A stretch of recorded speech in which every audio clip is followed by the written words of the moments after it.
All right, we're back here on the Gill Athletics Connections Track and Field podcast. I am so humbled to be your host here, Mike Cunningham. I'm pumped, man, because we're going to talk about some topics that we don't normally get into. Unfortunately, we don't get into this topic because we're going to talk about a brand new track and field program on the collegiate side, and that's exciting. Healthy things grow. So anytime a school announces adding track and field, man, we should all celebrate because that is awesome for our sport. So let's get in it today and learn more about that and this interesting person's entire journey. It's amazing here. Help me welcome from the University of Bridgeport, the wise, the wonderful, Mr. Gregg Schmidt. Gregg, how are you, sir? Doing pretty good, Mike. Thanks for having me. Real excited about this one.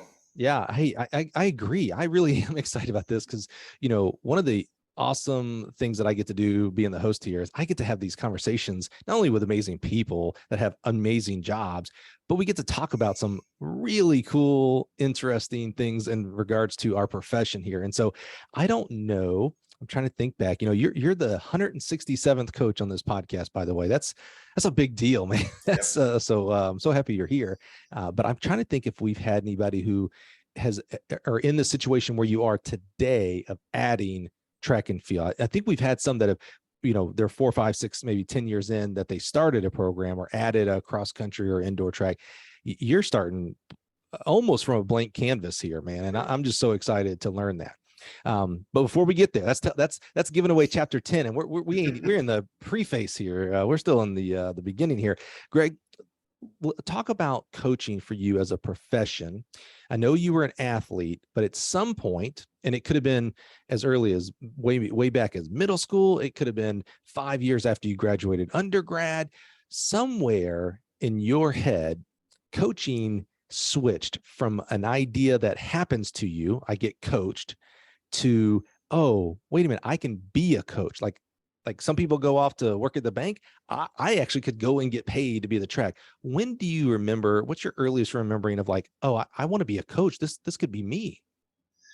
Well, for me, originally I was going to be a high school history teacher and high school coach. That's my high school history teacher was my coach, Kevin Potter, down at Palmyra High School, and got along real well. He was probably my first mentor in the sport. And that was my initial thing. I majored in history, got my master's in education as a graduate assistant.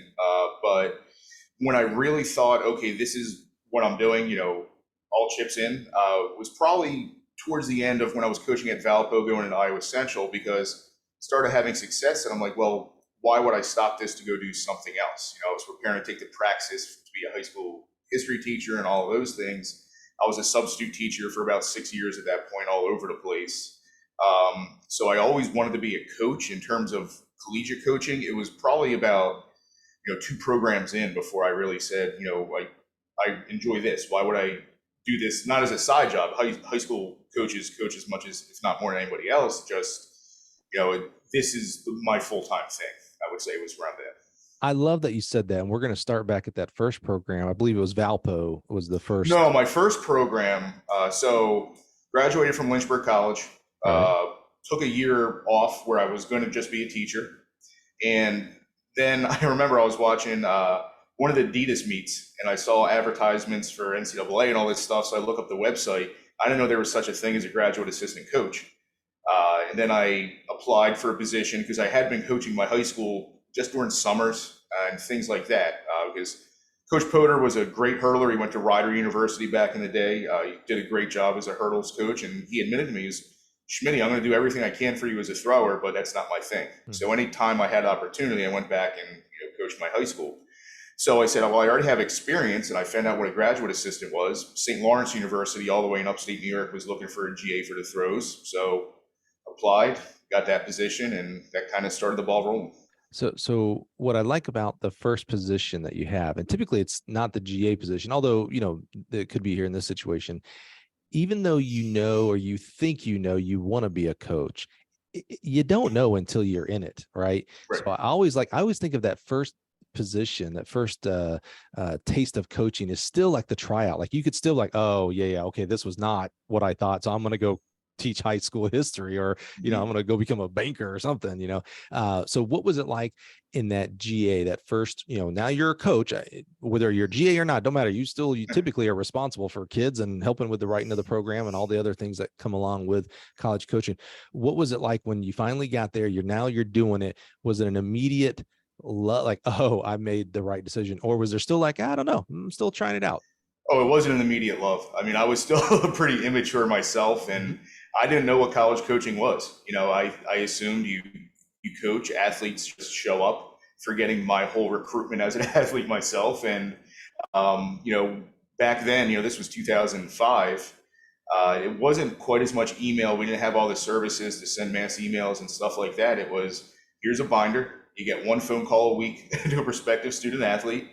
Go down the list. We're a D3 program. We're going to bring in a lot of athletes. And I like the fact that I started D3 for that reason. It kind of built that work ethic, and there were some growing pains to it, but it was, no, this is, not even 10% of coaching. This is a huge part of your job, is to recruit, quality student athletes into the university. So for me, that was, something I really had to learn and adapt to, and the coaching side of things, I was successful, and that's where I started becoming, a strength conditioning, Olympic weightlifting coach also, is where I started getting those certifications.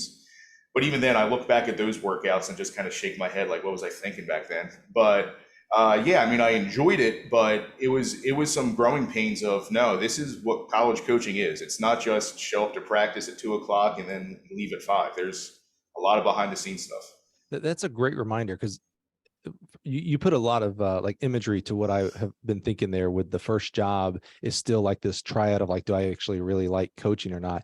You put the words to it, the imagery there to it, of when you're an athlete, when you see your coach, 99% of the time, typically it's on the track, whether it's practice or at a meet. I know you go in the office and see some things, maybe there's meetings and stuff, but you don't typically hang out with the coach when they're writing up their logs, when they're calling recruits, they're reviewing the recruit list. They're looking at the hotel choices to pick for the season. That's right. So for coaching, in most athletes' mind, it's like, oh yeah, it's coaching. It's being in the ring. It's, it's working on the jab, things like that. And then you get the first job. And like you said, especially back then, not a lot of email. So it was like, okay, here's the list. Here's your phone. Knock yourself out. By the way, you only get one a week, so don't screw it up. Yep. And if you talk to a parent, that counts. I mean, the recruiting's changed a lot in that regard. So especially coming up at that time, I'm glad I did, because it shaped me a little bit doing that. Yeah.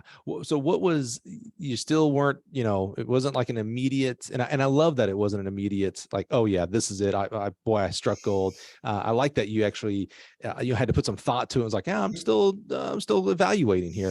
What was it that at least kept you going to the next position, and where was that? The next position was at Valparaiso University in Indiana. And my former coach, Kunle Lawson at Lynchburg, he's down at Mary Washington now. People who hear Kunle's name, if they know him, they know Kunle, the largest hands in track and field. But he got a hold of me and said, hey, I know the head coach at Valparaiso, Ryan Moore. He's looking for somebody to coach. At the time, it was just jumps. I kind of turned it into jumps and multis. And he said, I recommended you, and told him about your strength conditioning background also. And part of me is thinking, okay, I was a college thrower. Towards the end of college, I trimmed down about 80 pounds after I graduated, started doing decathlon training. And then I was a D3 throws coach. And now I got the opportunity to be a D1 jumps coach. So it was interesting, and had some good jumpers there. So I kind of jumped at the opportunity, not a lot of money, limited part-time.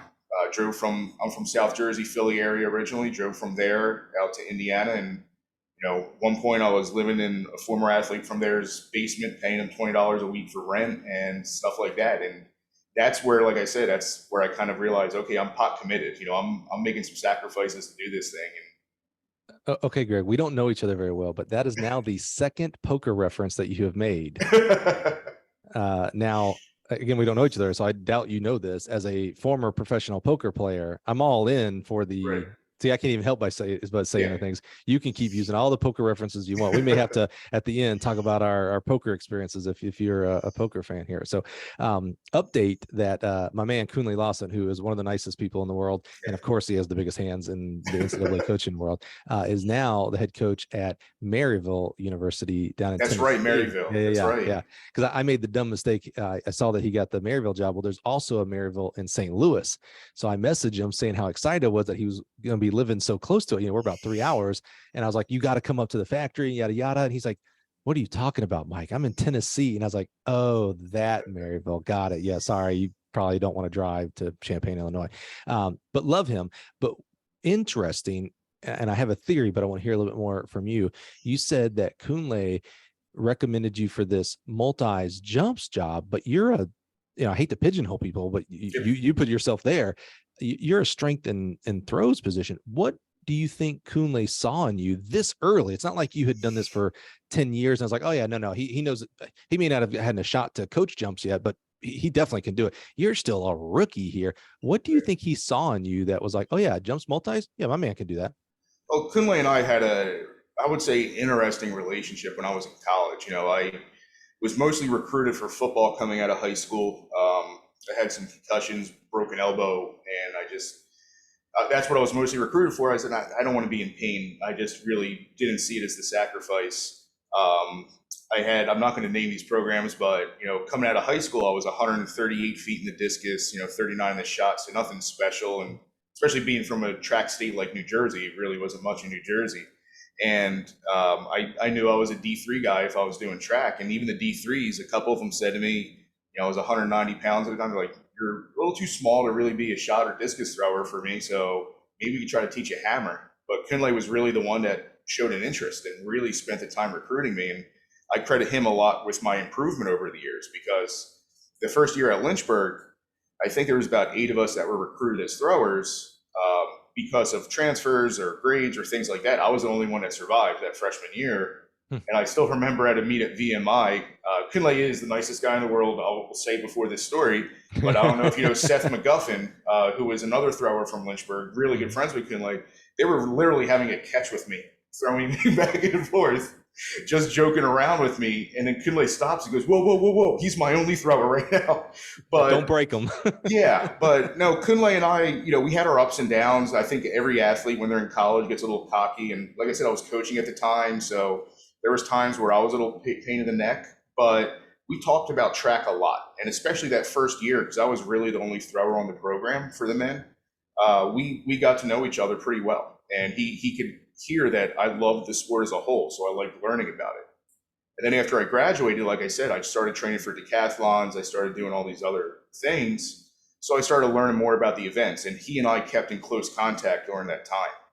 And at the time, he was the, I think, multis coach at Richmond at the time, either there or Ohio. I can't quite remember. So he had made these connections, and we'd spoken about the training and all. So he knew that I had a passion for the sport, and I would just, even if I didn't know everything, I would learn at that point. I love that you went to Lynchburg, because next week on the podcast, we have Lynchburg's current head coach, Jim Sprecher, on the podcast. Good guy. I've met him a few times. He's amazing. I've known him so long, but way before Gil. We used to work together at Ball State. You'll hear all that next week. But I just love the Lynchburg connection, because I went there for the first time to visit him, and it's such a beautiful campus, man. I mean, oh my goodness, I love the track where it sits with the housing over there on the straightaway. It's just amazing, really. Oh yeah, you can wake up 5 minutes before practice and run out to the track. It was easy. just hop off that second balcony and bam, you're right in it. Yeah. Well, I love that Kunle said that, because one of the many positives, like if you're going to be a good coach,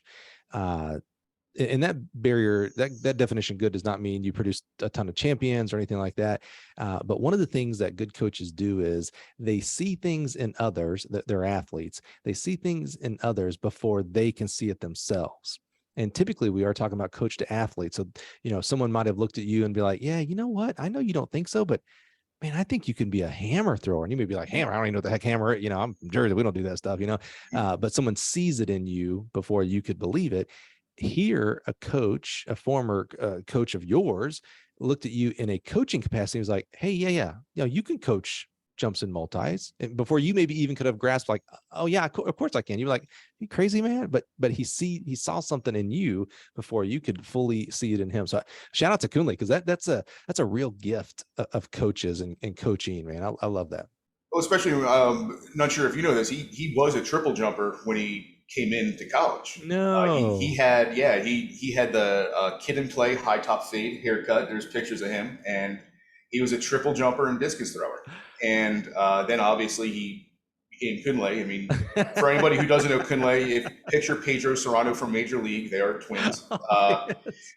So, I mean, there's some pictures of him at the time, because, you know, Coach Toms was the head coach as he was his head coach. And I think that's one good thing, not to talk up Lynchburg too much. I'll do this more with Coach when you speak with him, but, you know, all of the coaches that came out of the Lynchburg program, especially under Coach Toms, I mean, not just Kunle and myself, there's dozens of former Lynchburg track athletes who've gone on to coaching. And I think that's, a credit to the Lynchburg coaches at the time, that they were good mentors, and they kind of built that, culture and cultivated it. So you go to Valpo, which we know very well. I mean, I could almost, if I was any kind of a thrower like you, I could throw a stone across the state border, and there's Valpo. In fact, our here at Gill, our VP of R&D, Gregg, his daughter is a thrower for Ryan there on the team. Yeah. So we know it very, very, very well. How was, you mentioned being a guy from Jersey, and Jersey was always my recruited state for when I coached back in the day, and loved it. I loved it. I hated the winters, but loved it because of the athletes. I mean, pretty small populous state compared to, Texas, California, Florida, but oh my goodness. I mean, the athletes that come out of Jersey, give me a break. All the coaches in Jersey, I just assume are all like big brain geniuses, because they take, almost no people in that state, again, compared to Texas and stuff, and not good athletes, great athletes come out of there. So you're from Jersey, you did go to Lynchburg. That's, that's some country living down there, but you go to Valpo, you go to Northwest Indiana, man. You drove through a lot of corn to get to your first day at Valpo. What did you think when you got on campus? You're doing a, kind of a non-specialty event to coach. Is this where are you back to a little bit like, what am I doing here? Definitely at first, because I didn't have a place to live. They had to put me up in a hotel for 2 weeks, and then I was just couch hopping for a little while until I found some more permanent stuff. But I actually loved the area out there. I mean, I was always, when I was younger, I took shooting courses, and I, with the 22 rifle and M1 Garand and stuff, and I just liked the kind of outdoors type things. So I enjoyed kind of the quiet. And Valpo is a good place, because if you want to go to Chicago, it's 45 minutes away, an hour away or so. So it was interesting. I remember walking on, and you put it exactly correct. I mean, the first few jobs I took, there was always that getting there and just thinking, okay, am I making the right decision? I'm 12 hours away from my family. I'm making zero money. Is this really the right decision? And then for me, it's once I start working with the athletes, I enjoy it so much, I just don't even think about it at that point. So how did it go transitioning to this jumps and multis position? I just remembered, being in the educational realm, that's what my master's was. I always used the term in loco parentis, in lieu of the parents, so I tried to really just mentor and do no wrong at first. So a lot of the coaches, and we'll get there, I'm sure, during a conversation, a lot of the coaches that I met through this time were good mentors to me. So I would always pick their brains, instead of doing the coaching clinics, oh, hey, here's a really good throw. Hey, here's Judd Logan at a meet. Let me ask him a question, people like that. And in my experience, not sure how it is with you, those really high level, well-known coaches, they always are generous with their time. I've not met a coach who's very successful that isn't. So it was an interesting transition. I knew a little bit about the jumps. I had some really good pole vaulters too, and that's one I really had no background in. So I really tried to learn as much as I could, but a lot of it was just, okay, let me do what I can. I know how to be a good strength coach. I know how to build speed. I hadn't quite learned how to teach the approach yet, but I was getting there. So at that point, it was just getting them more athletic than anything else. Were you also the throws coach, or did they have a throws No, coach? Ryan's the throws coach. Right. Okay. So yeah, we had Steve Bartholomew Mhm. was there. He was a heck of a hammer thrower, weight thrower at the Yeah. time. So Ryan's done a great job with that. The only time I taught the throws was for the multis. So for a decathlete or heptathlete, even back then, I never really believed in coaching by committee. I believed if Mhm. you're the multis coach, you coach those events for that athlete. So no, I didn't touch the throws. Did you ever? So I always wonder in that capacity, did you ever, because you obviously love the throws, that's what you did, and that was kind Mhm. of your life, specifically in track and field for quite a while. Was there ever that, as you're on the runway and you're working with the jumpers and working it out and working together, and just you're kind of looking over and like, oh man, they're throwing the hammer today, oh, I wish I could kind of be over there. Was there ever just kind of like that yearning of like, man, I really like just to be in the circle? Well, not really from me. There's always going to be the throwers who realize, hey, this guy was a thrower too, and they would once in a while try to go over and pick your brain. I was usually pretty good. I was always pretty good about. I'm not. These are not my athletes. I've never kind of had that in me of going to the other event area and telling somebody, even as a head coach, telling somebody what to do.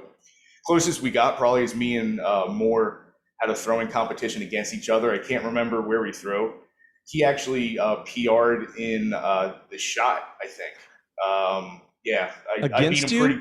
Yeah, he actually he was an outstanding discus thrower at Calvin College, so he beat me in discus. I actually threw my shoulder out of socket, but then I beat him in the javelin. So that's probably the closest we got to doing throws at the same time. I don't like the injury, but I love the competitiveness that you throw your shoulder out. He gets so geeked up, he throws a PR in this, Yeah, not in a meet, in this, that's yeah, awesome. That's good. That's, yeah, as coaches, we are competitors, right? We yeah, just, in lieu of this example, we're just competing with our athletes and through our athletes. So, yeah, uh, exactly. so how did it go? How did Valpo go? Give us kind of the 30,000 foot level. How many years were you there? And, Was there 1 year. yeah. Mhm.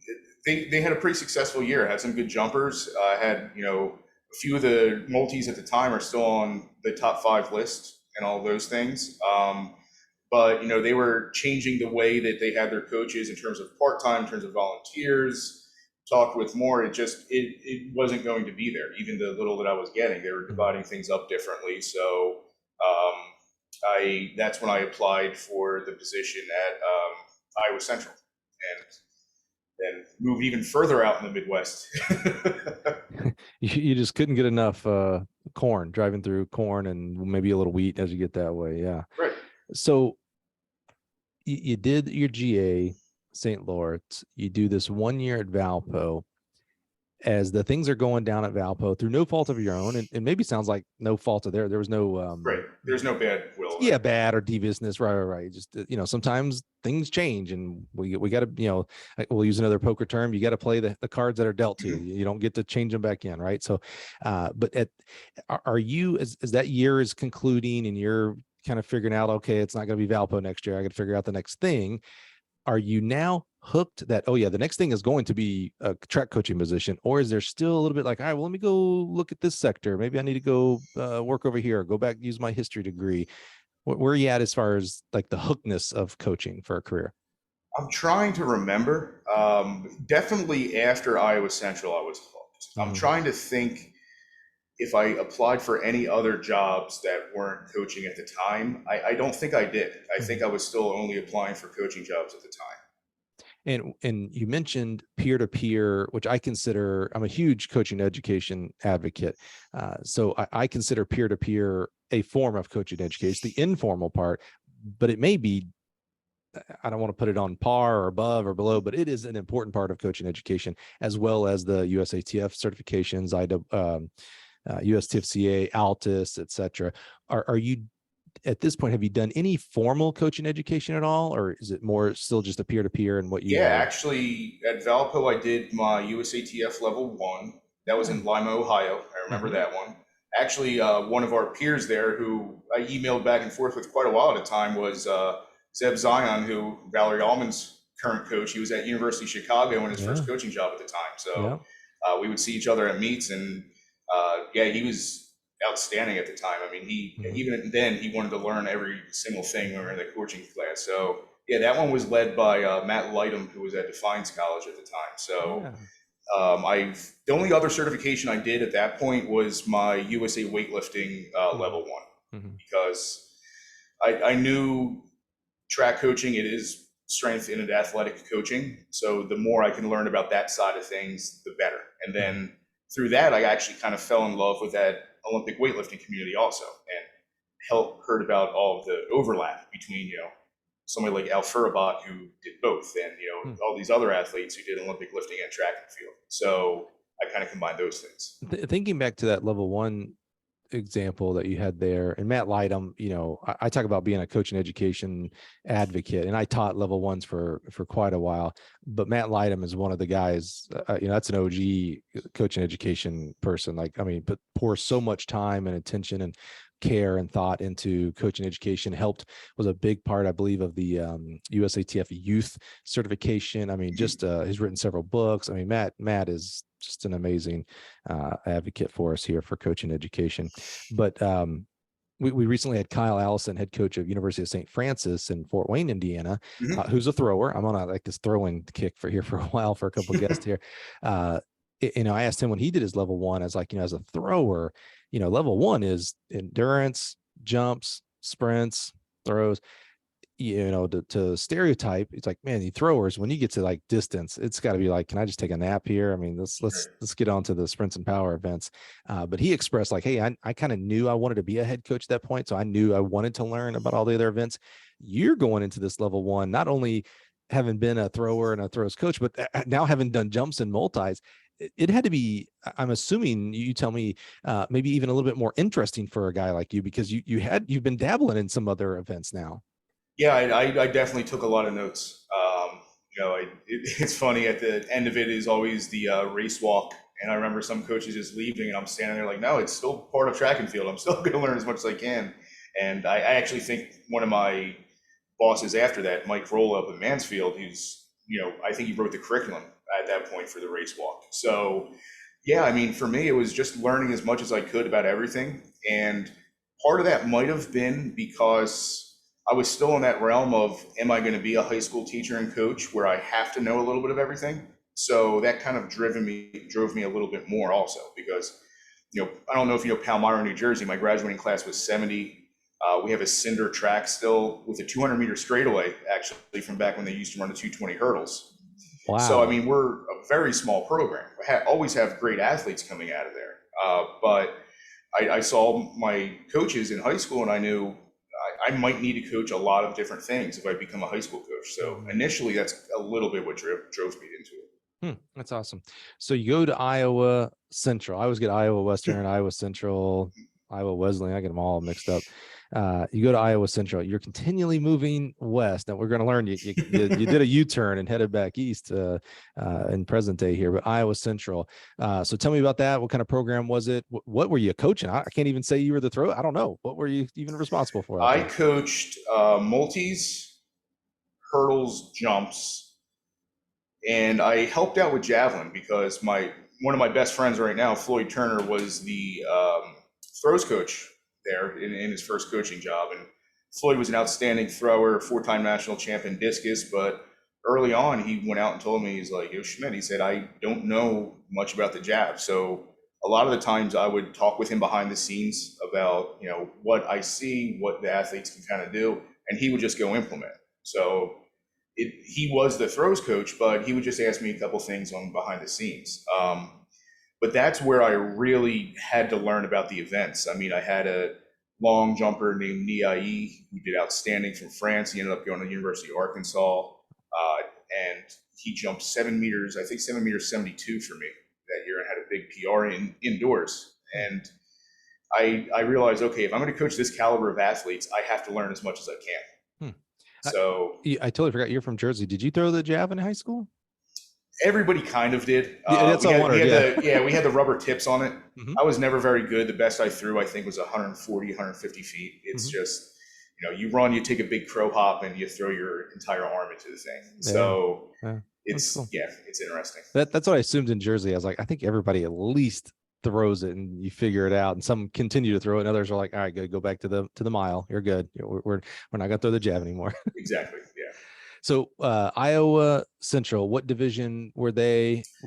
D1 JUCO. Yeah. Okay. So how, junior college is different. You're kind of getting your taste in a lot of these different Yep. things, right? You're a D3 athlete. You go to St. Lawrence, small school up in New York. Go to Valpo, D1, mid-major. Now you go to the junior college route. I love, I was a former junior college coach myself. I love, that is literally my favorite. It's my favorite national meets, my favorite level, because you're doing all of it together, meaning you're always recruiting and you're always trying to get your athletes to be recruited. So you get that high school coaching side of trying to get your kids recruited. You're in the college, so you're always recruiting. How did you, it's different than the other institutions you've been at this point, and I'd still consider you a rookie at this point. Yeah. Going to there. How did you, handle that transformation into junior college world? It took a little adjustment. It's different personalities you have at a junior college. That's why I hold a lot of the junior college coaches I know in such high regard, because you'll have some athletes who, they're a 4.0 student out of high school, but they're local and they can get through their gen eds and they can then go to a 4-year and save money for their family. You have some international athletes who this is their chance to come do track in the United States. You have some athletes who wanted to go to a large D1 program but didn't have the eligibility requirements coming out of high school. So it was a struggle for me at first, because you had some athletes who bought in because they were here and this is what they needed to do. And you had some athletes that were there because of grades or because of other issues. And it took a little while for me to kind of understand that with the personalities, to where, and one of the football coaches there put it really well in his beginning of your speech. He said, all of you are here for a reason. He said, some of your reason is you're saving money. Some of your reason is if you're going to a 4-year school, you have to be here first. So you have to kind of make the best of it. So it took a little bit of time. And like I said, especially with the athletes I had, I mean, that's where I coached A.G. Bradford, who was national champion heptathlon. And she was the highest recruited athlete in the Midwest at the time. So I heard all these names of these athletes that I was going to be coaching. And that's when I was like, hey, I really need to get my stuff together. It's funny. I don't do a lot of preparation for these interviews. You probably can tell sometimes, unfortunately.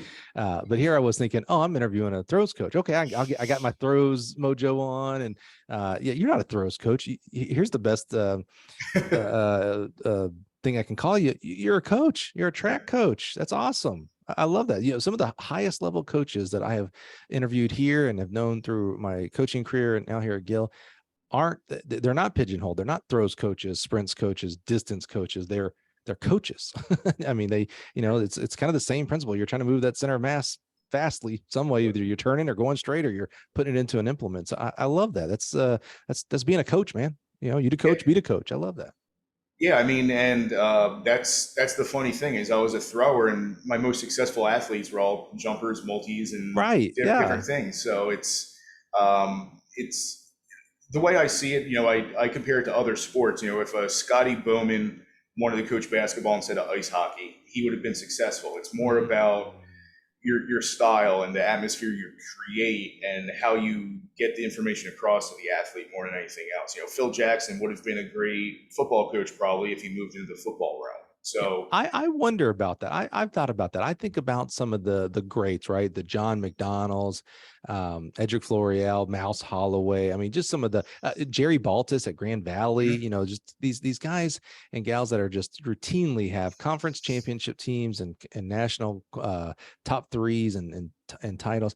I always wondered, like, what would they do if they ran the basketball team or they ran the football team? So do you really think that's just kind of an intro? We're not even talking about Gregg's life here anymore. Just kind of an intro thought experiment. Like Jerry Baltus, amazing distance coach, crushes it at Grand Valley, all the events. He does an amazing job. He's in charge of Michigan's ice hockey team, right? I think that's typically a good hockey team. I'm from Alabama, so I barely can spell hockey, but he's in charge of the hockey team. Would his leadership and motivation style allow him, he would still be successful? I think after you get ice hockey players are a little bit different breed. Okay. So it's you from Jersey, him. I don't. Yeah. Well, I've coached. St. Lawrence was a very big ice hockey program, and then actually next to Jerry, I coached at Lake Superior State further down the road, and they had an ice hockey program as well. That was Division I. So they are a different breed. It's managing, like I said, it's more about managing individuals than it is anything else. So Right. I do think after time, if you create the right culture, even Oscar Moore from Rowan College back in the day for track and field, I believe he started out coaching other sports also. So it's more just about creating that environment where athletes are going to succeed and they feel safe and they're going to be able to improve and reach their potential, I think, more than anything else. Yeah, it's at the end of the day, no matter what sport you're in, and really no matter what profession you're in, it's a people job, right? You got, whether it's young people or older people, whatever your career and your passion leads you to be, it's a person job and that's why I think the most successful coaches, they not only have the skill to actually, the X's and O's, but they have the people, the motivation style to reach people. And in our cases, the young people, 18 to 22-year-olds, right, in college, to bring out stuff that they had no idea was locked inside of them. So I always wondered, I think they really could maybe coach any sport and because it's people first. You can learn the X's and O's, Well, and that's what I get frustrated with some coaches sometimes, that don't understand that it's a person, football and track and field almost specifically, where they'll say something on an athlete who runs a slow leg of a 4x4. I said, well, they did 3 other events earlier in the day. It's not every event is its own world, and then you don't get any fatigue. Same thing with football. A quarterback gets hit in the head 20 times. He's going to be a little bit gun shy after a few years of getting that done. So you're exactly right. It's about understanding that these are individuals and these are people that you're coaching, and being a little bit, having some leeway with that and being a little bit transparent about what you're trying to do with them. Mm-hmm. Yeah. Okay. Let's get off the hypothetical. Jerry Baltus, JB's listening to this right now going, how in the world did I come? I'm not coaching hockey, Mike. I'm very happy as a Laker there, Grand Valley. So how long were you at Iowa Central? And I was at Iowa Central 1 year. And I learned a lot there. University of Northern Iowa at the time, Travis Geffert was the head coach there, who one of the best guys I know in track and field. Agreed. He probably gets tired of me giving him credit for a lot of this stuff, but he deserves it all, honestly. Yeah, he's a great guy. And, I would be at meets and I would be talking to him and say, well, why are you doing this? Why are you putting that tape mark down there? Why are you? And he would tell me, okay, I'm doing this with the check system. Mark Napier was there at the time as well. I mean, they had a very good staff at UNI before he went down to Arkansas. And I credit him a lot with that because, like I said, I had this really good long jumper. I had these other athletes, and part of it was they were athletes he was recruiting, but also, he could have been like, all right, whatever, I'll work with my athletes now, but he took the time to work with me with a lot of those kids as well. And, even like Kip Jammer would be at some of the meets. I would talk his ear off. I'd go to convention. I would talk Don Babbitt's ear off. So that was the year, I think, that I really tried to just, I recognized I was around all these really, really solid coaches. This is an opportunity for me to speak with them at the meets and kind of see what they're doing. Can you think of, you obviously, you're okay with talking to strangers, meaning, talking to Don Babbitt and Kip Janvert, great people, by the way, but at some point they were strangers. Can you remember, is there a piece of advice someone gave you at this point in your career that really, like, it hit you, like, whether it was something like, oh man, I got to stop doing that, or, oh man, that really reaffirmed something I was thinking? It was probably further down the line. Okay. I got, and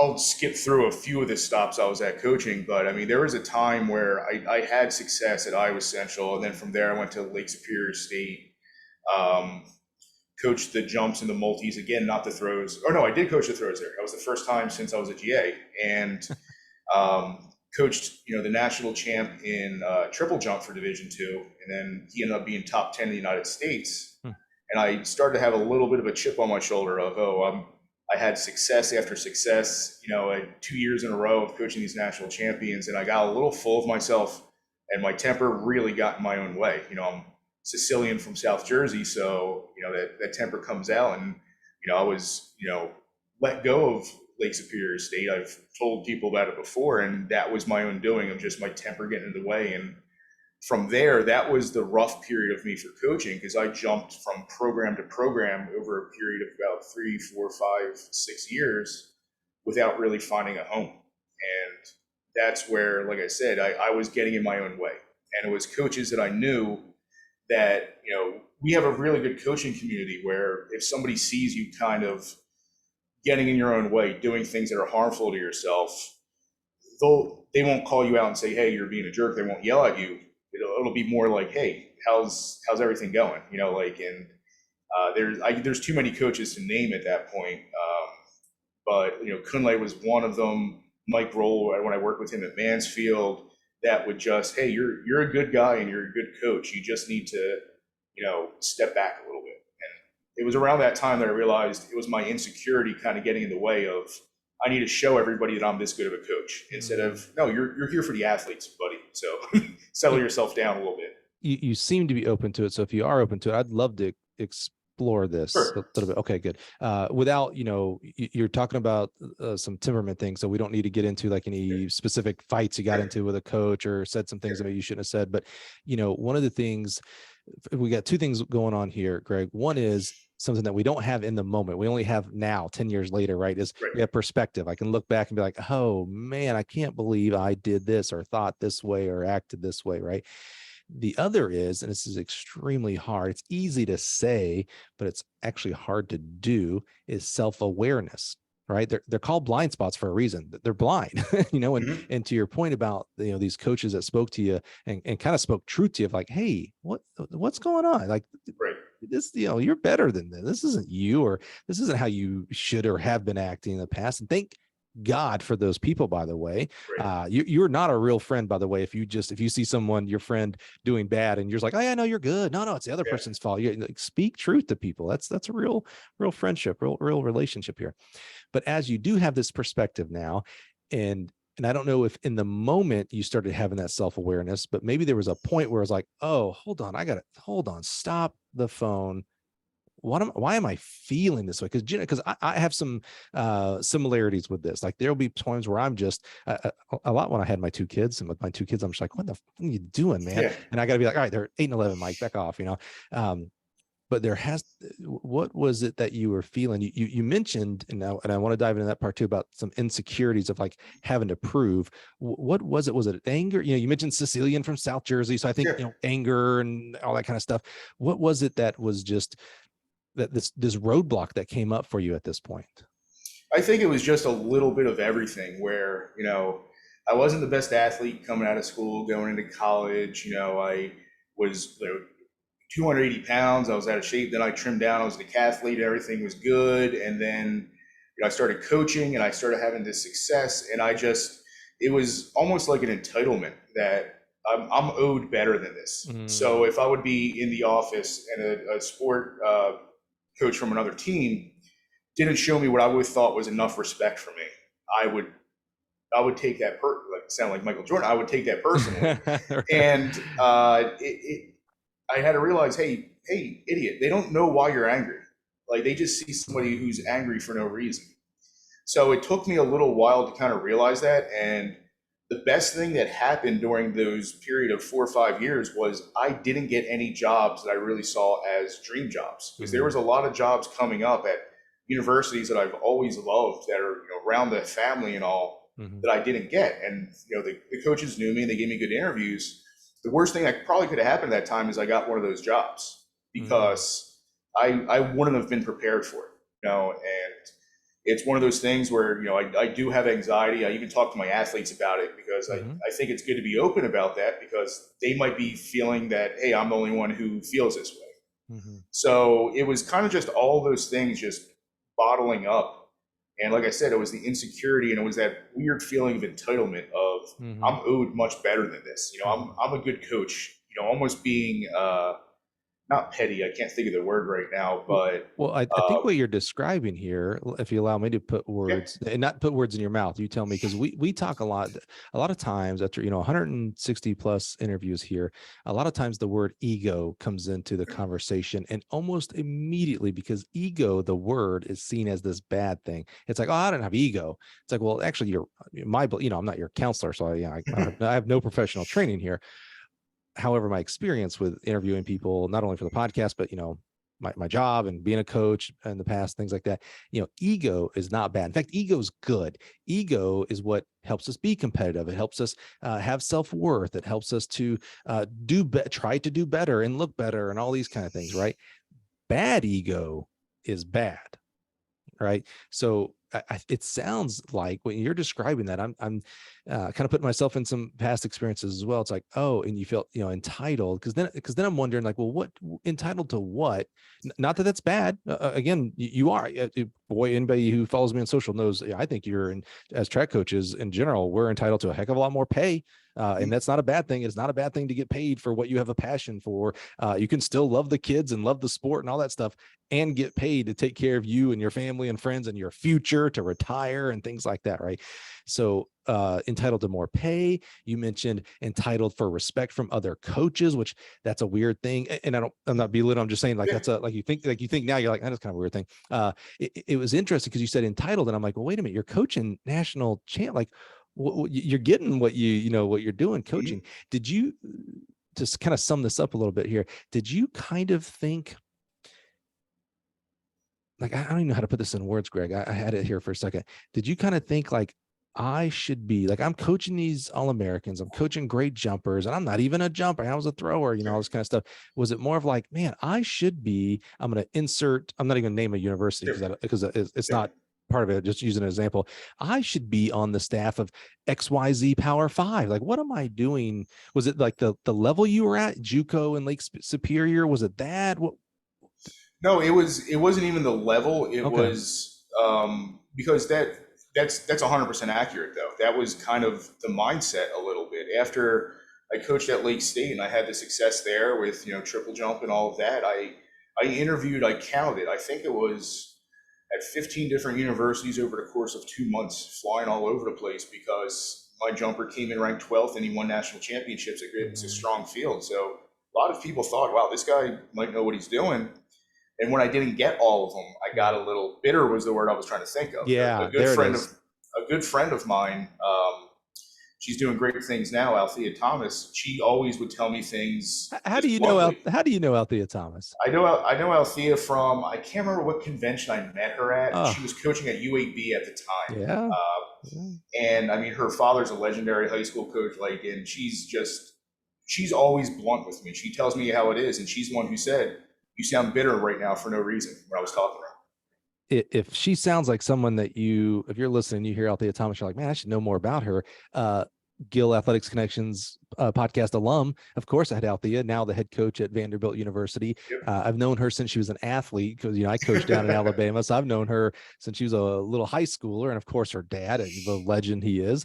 Althea building her own legend right now, by the way. But yeah, you got to go check out her podcast episode. Just, in the whatever app you're using right now, just type in like Gill and Althea Thomas or Vanderbilt, and it should pop right up. One of our most popular episodes, by the way.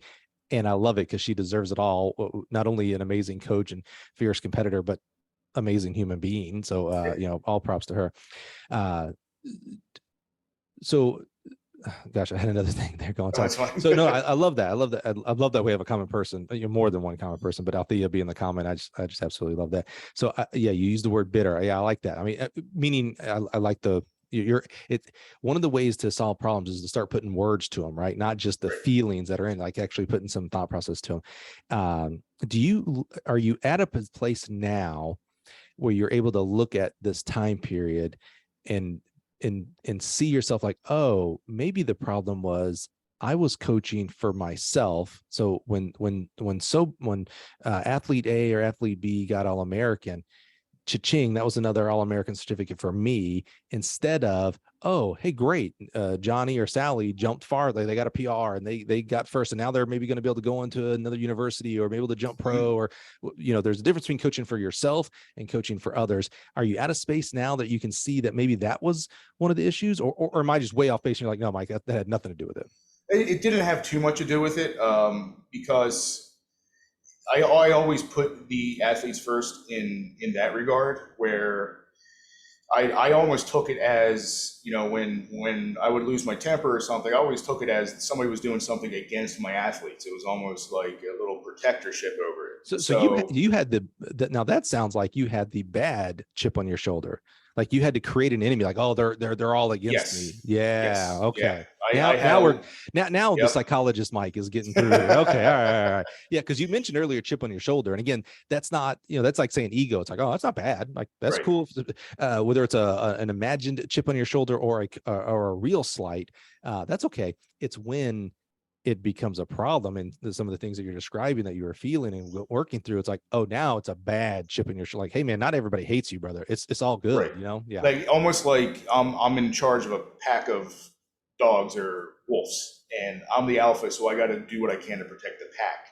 Which sounds like, oh, that's a nice thing to have, but no, not when it's aggressive just for the sake of being aggressive. And like I said, the cool thing now is I can see it in other coaches, and especially when I've had coaches work under me, I try to pull them aside and be like, hey, I kind of see what you're doing. I'm not angry. I'm not shouting at you. It's just I've been down that road, and it doesn't lead to anything good. So I understand why you're feeling this way, but it's not a good way to go about things. What other outlets did you have?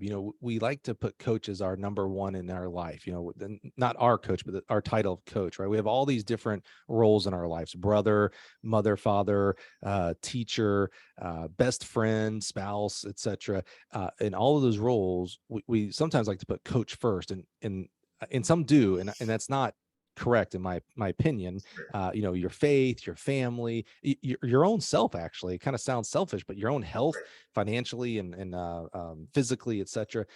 At that time when you're going through this, and I love that, again, let me just take a step back. Thank you for being so open and authentic here. I mean, honestly, there are people listening right now this is going to be the most valuable part that they get out of the next 10 episodes that they listen to here on the podcast, and it's going to help them. So the things that you went through, please know it's helping others, not just the ones that have helped through your rest of your career. Like someone right now that you'll never meet is listening going, oh man, Gregg, thank you. Like, I think that's me. And like, now I can seek help, whether it is actually through counseling or self-awareness or peer evaluation or family, or just a reorganization of your priorities. So that's where I was getting to at that time. Did you have any other outlets? Are you a big time dart player? So yeah, I was in the dart leagues and the pubs, anything that was an outlet, or was it like, man, it was 24/7, 365 coaching, getting better and coaching my athletes, recruiting, et cetera, et cetera? That's what it was. And and I've known too many, as I'm sure you do, too many coaches who've lost, their relationships, or they've lost certain things because they're sleeping in their office. They're doing, they're not doing the things that they're supposed to be doing for themselves. I think Boo Schexnayder told a story about how coaches are one of those professions that neglect their own health to put the other health of others, as the primary focus. And I still struggle with that, where I'll be at the office for 14 hours instead of saying, hey, you're 60 pounds heavier than you should be, go for a run, or, for a while it was lifting, and then I got bored with that. Now I'm a big time comedy nerd. So I love going, if I have Marriott points, I go to the Comedy Cellar in New York City. Where I'm at now in Bridgeport, there's a Stress Factory, one of Vinnie Brand's places right up the road. Any comedy special that's out, I watch, or I'll buy tickets to go to Mohegan Sun or another place and watch the comedy show. So, I mean, for me, and I think that's where I lost it. Even back then I was a big comedy fan, but I wasn't smart enough to see hey, laugh at yourself and how you're acting right now. So I think that's helped me as I've even almost gotten more involved in comedy now. It's, hey, the whole point of comedy is laugh at things that bother us, not to, take yourself too seriously. Hey, if you're listening, if that resonated even 1.5%, rewind and listen again. I mean, Gregg, that's it. You nailed it right there. I remember my first interview for a high school job in Chicago, and the coach, Russ Martin, one of the most, I'm so glad he gave me my shot. And that's, I mean, I am here today because of him giving me a shot that he shouldn't have given to me, to be real frank. And I remember him asking, he'd been coaching for quite a while in Chicago and very successful. And he asked me, he's like, so what do you think about track? Like, you just love track? And I was like, oh my God, I love track. Like, I will watch if it's on TV, which it rarely is. I'm always watching. I would watch a middle school meet, or no, I think I even said an elementary. I'd watch a bunch of elementary school kids racing the 100. Just to watch. Like, I love racing. And he was like, oh man, he goes, that's amazing. He goes, I'm not there anymore. He's like, I care about my kids and what they do. And I may catch a pro race. He's like, but I'm busy with my family, and I can't remember what his big hobby was, but it was, unrelated. And I remember, I was so young and arrogant and just dumb. Sorry, that's my description for myself. I was so like, oh, track, like track over my health, track over my finances, track over my faith, track over everything. And it took me some time to realize like, oh, hey, this is a profession, and it's a unique profession. I'm not going to poo-poo that, but it's a job that hopefully ends with a paycheck that helps you become a better person, retire one day, help your friends, family, charity. I mean, we can't lose sight of that. And I think that may be the overarching is at that point in your time in your career, you lost sight of what life is supposed to be about and went 110% into coaching. And that is not healthy. And you found that out. And I'm glad you found out early and not today. You might not be here today. And I mean that actual and also coaching wise, like, that's Right. that's where bad things come from, man. So I'm so happy. It's kind of weird. I'm so happy you went through that. That sounds so weird. No, it's 100% correct. But you're better today, and your athletes and your friends and family are better today with you in their relationships because of that. Yeah, definitely. And it got to the point where even with my family, I was short and I had a temper, and it was just, because especially in between coaching jobs, I leave one place to go to another, and I visit the family, I do this and that, and part of what got me to come back east was, hey, my parents are still here. My brother and his wife have a nice decent nephew now. Like, I don't want to be, when I coached out 20 hours away from Philadelphia on a drive, I want to make sure, hey, if I want to go down to South Jersey to see the family, I can go down to South Jersey and see the family. And it put things in perspective. I still struggle with it. There's times where I'm obsessive in some things. So if I'm, beginning of the pandemic in March 2020, started running, and I got up to the point where I was doing 70 miles a week on some months, and that's just the way I am. There's no dimmer switch. It's either on or it's off. Right. Yeah. So for me, that's how it is with coaching. Sometime, okay, I'm all into coaching. I'll eat once a day, and then I'll pass out 20 minutes afterwards, and I'll just get to the office. So it's something I think not just me, a lot of coaches have to deal with is, you can still be a good coach and not do it 18 hours a day. It's, if anything, it's going to hurt you sometimes. And to that point, there's another great analogy, Greg, about the light switch versus the dimmer.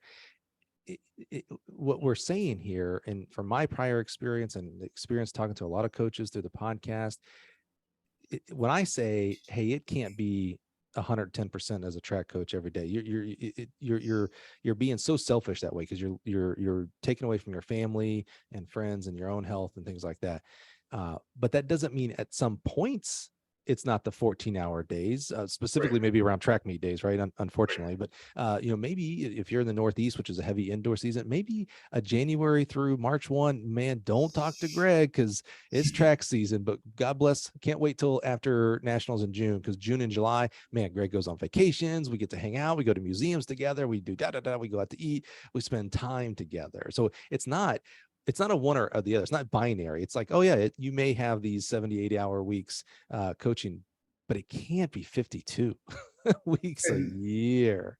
And I think it's not even just the coaches that are to blame for that. It's the idea of collegiate track and field, where everybody expects a college track team to be 120 athletes, and you're the coach of 6 sports when you think about it.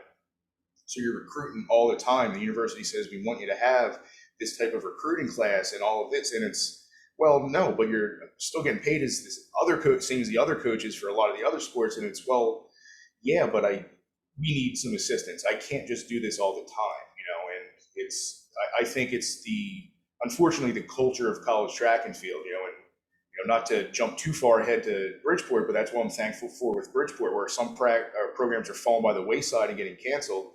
They saw the value in actually adding a new program. So, don't be spoiling the payoff. Yeah, I don't want to. But no, you're exactly right, and it's so funny. I must have had like a premonition about this topic for us today, not knowing we were going to get into this topic here. But because I hear that a lot, and I'm in agreement with you of the culture of collegiate track and field in general. Again, big swaths here. Of course, you may be listening, going, "Well, that's not my university." Thank God, I'm very super happy for you. But in a lot of universities, it's have 100 and 120 kids. Oh, by the way, I'm only going to give you one assistant coach. By the way, I'm only going to pay that assistant coach $20,000. I'm not going to give you any money to travel those kids. You're only going to be able to travel 20 of them. That has its own things and stuff like that. You're right, but I always wonder, because I think one of the problems with pay for coaches is there are so many jobs out there that are advertised for 12,500, 22,000, heck, 30,000 today is not, that's tough. I don't know where you live in. That's tough. But these super, super low pay scales, and there will be 50, 60, 70 applicants. We have got to collectively put our foot down and stop accepting these pays. We have to. That it's going to be hard. Some people are going to be out of the profession because they don't take the job. Some people are going to, there'll be bad things that happen, but collectively we'll raise, because it's a supply and demand issue right now. The supply is huge. Everybody and their brother and sisters are applying for every college job out there. And they're paying peanuts because it's like, yeah, you'll take it. What do I need to pay you more for? And that's the thing. Like, I'm happy I paid my dues, not going to say which places. Some places I was making, $5,000 a year and stuff like that, but it did, pay those dues. Yeah. And I'm not a pay your dues guy. You know why? Because you are a 24, 25-year-old person, a man, or if you're listening, you're a 25-year-old woman, pay your dues. That's what, I don't even know if that's what you were in college for, to be real frank, but you are a professional. Pay your dues. This ain't internship time. Yeah. You are a full-time paying member of society. You need to be paid respectfully. And to go to back to your point on it, I think it's incumbent on, those of us that are full-time head coaches now, or even full-time part-time or full-time assistant coaches, to stick up for those other coaches that are going through it. And I think there's too many coaches who've become complacent as they've gotten a good position, and they forgot what they had to do. Yes. And they treat it like you're saying, well, I had to pay my dues, they got to pay theirs. Yeah. Stop it right now. Someone has to break the cycle. You are spot on, my friend. Someone has to break the cycle. This is a little bit, and we're not going to get into this conversation, but this is a little bit like the paying off student loans things, and people who have paid off their student loans go, well, wait a minute, I had to pay mine off. It's like, hey, you know what? We're talking about the greater good here, man. So you probably know what side of that decision I'm on personally, but sometimes we have to do stuff that you're going to get no benefit from, but others are. And what you just said there, breaking that cycle, bingo. Okay, we're off our soapbox on that because we know we're in agreement with we need to pay more and pay professionally. Okay, so you had mentioned we're at Lake Superior State. You'd mentioned there have been a couple of stops along the way during this period of time. Go through them, but as you are comfortable, meaning after Lake Superior State, this school, and you stop where you want to pick up the story. I just always like sorry, go ahead. No, I just like to keep a line, because I like people to see, if someone's like, man, how did he get the head coaching job of XYZ University? Well, here's the stops he had to take along the way. So you just name them out until you're ready to stop and explore more. Yeah. So Lake Superior State, after there is when I went to Bethany College in Kansas. And coached a little bit of everything. Had a good time there. Then there was, the head coach left. There was a shift there. That wasn't one where I was let go or anything like that. From there to American International, only there for one semester. From American International to Mansfield, like I said, me and Mike Roll got along real well. It was after Mansfield where everything was just really muddled up. So that would have been 2013. And I just started taking almost voluntary positions. Like I helped out Bryn Mawr College's throws. And then there was a period of a couple of years where I didn't do any coaching at all. I was just unemployment or doing other types of things. And that's what I was really thinking about. Is this really worth it? And going back to the thing about being obsessive, that's when I started to really come to realizations of, am I coaching because I love doing it and for the right reasons, or is it just another obsessive thing where I've done this for so long, I need to stick with it? And kind of what helped me with that was a lot of the athletes that would message me on occasion, be an Olympic lifting coach, and they were my track athletes, and they would say things like, Coach, I've started doing CrossFit, and my CrossFit trainers said I have the best technique just on my first day. And I told him it was because of my track coach. Or I would have told him because CrossFit has terrible technique. So if you are just average, you look like a genius at CrossFit. But I'm not going to open any cans of worms for there. Every CrossFit track coach right now is tweeting me at Mike Cunningham and go like, hey, don't talk about CrossFit. I know. So taboo. But yeah, I mean, all those getting those messages from some of the athletes, or some of the athletes that were all Americans and all saying, hey, they would pop up as a Facebook memory or so. Hey, I remember this. I'm so glad you were there with me for this. And I'm like, all right, this is why I'm coaching. This is why I'm still doing it, because that's almost an endorphin rush when you hear from old athletes, and you reminisce and you talk about, they're going to be talking to their grandkids about some of the things they did in track. Right. So you're going to have an impact on your athletes. Are you going to make it a positive one or a negative one? Right. And that's when I really started to pull things together. Rick Hammer got the job at Post University as head coach. This would have been 2016. So between those period, like I said, it was just muddled. I wasn't really coaching. I would do private coaching. I would do some like Olympic lift, just writing workouts. And Rick Hammer told me Post University's had track 6 years. He was going from, I think, Edinburgh to there at the time. Mm-hmm. And he said, I want you to coach everything other than distance. I'm going to be the distance coach. It's part-time. He said, but I think we're going to build something good. So I was there for 2 years. Then he left in the fall of 2018.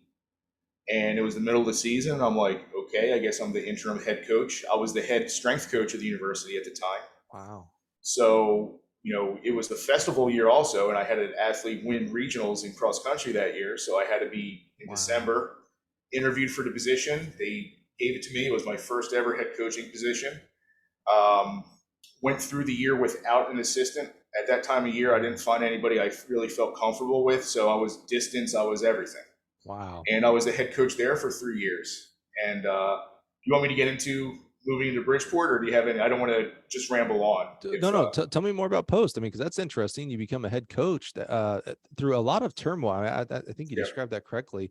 As you were describing that, like I felt like I kind of had this picture of you like in a forest, and like, oh, go down this path a little bit. Oh, dead end. Okay, let me go over here to this path. And like, it feels like you were. These are my words. I'm not putting words in your mouth. It felt like you were lost, and you were searching for something. And a lot of us, when we are lost, we're searching for stability.